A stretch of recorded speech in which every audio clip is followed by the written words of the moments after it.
15 বছর আগে বাংলার মানুষ তাদের প্রাণপ্রিয় নেত্রী মমতা বন্দ্যোপাধ্যায়ের কাঁধে এক গুরু দায়িত্ব অর্পণ করেছিলেন। মমতা ব্যানার্জি ঈশ্বরের নামে শপথ করিতেছি। তাই বাংলার মানুষের সেই আকাঙ্ক্ষাকে সম্মান জানিয়ে শুরু হয় উন্নয়নের মহাযজ্ঞ। গৌরবোজ্জ্বল 15 বছরের পর প্রতি স্তরের মানুষের জীবনের রূপান্তরের গল্প। এই উন্নয়নের গাথা যা একজন ব্যক্তির জীবন থেকে শুরু করে সমৃদ্ধ করেছে পরিবারকে, পরিবার থেকে পাড়া, পাড়া থেকে অঞ্চল, আর এইভাবেই এই উন্নয়নের গাথা হয়ে উঠেছে গোটা রাজ্যের প্রগতির প্রতীক। লক্ষ্মীর ভান্ডার মনে রাখবেন, অনেক রাজ্যে বিজেপি যেটা দেখানোর জন্য করছে, বিহারে ভোটের আগে 10,000, ভোটের পরে বুলডোজার। আমরা বছরেই তো 12,000 টাকা দিই, প্রতি বছর, 5 বছরে নয়, 5 বছর আমরা 60,000 দিই এখনো পর্যন্ত। এবং যারা শিডিউল কাস্ট, শিডিউল টাইপ, তারা 12 করে পায়। তাহলে বছরে তারা কত পাচ্ছে? 14,000। তাহলে 14 5 দিয়ে গুণ করুন, 70 হয়ে গেল, তাই তো? তো এটা তো আমরা দিই বছরে, মাসে মাসে। আমরা কিন্তু এটা নয়, অন্য রাজ্যে যেটা হয়, একটা বাইক থাকলে দেবে না, একটা টিভি থাকলে দেবে না, একটা পাকা দেওয়াল থাকলে দেবে না। আমাদের এখানে তা নয়, আমাদের এটা ইউনিভার্সাল। তাই আমাদের সংখ্যাটা এখনো পর্যন্ত যেটা আছে, 2,21,00,000 মহিলা লক্ষ্মীর ভাণ্ডার এখনো পাচ্ছেন। এবং এটা সারা জীবনের জন্য, বার্ধক্য ভাতাটা এটার সাথে কনভার্ট হয়ে যাবে।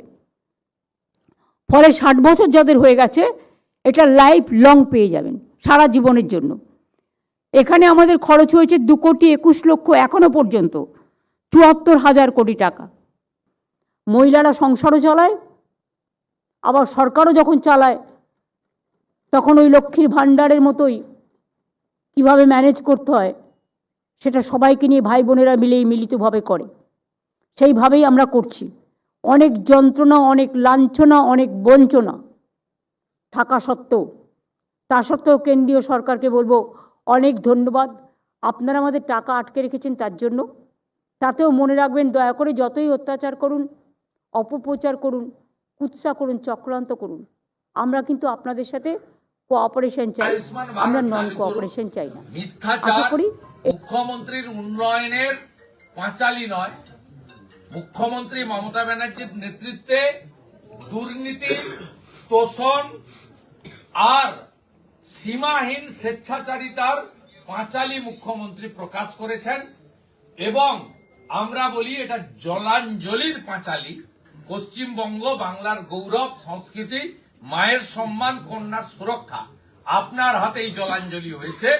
এর উত্তর অভয়ার বাবা মা সঠিকভাবে আপনাকে দিতে পারবে।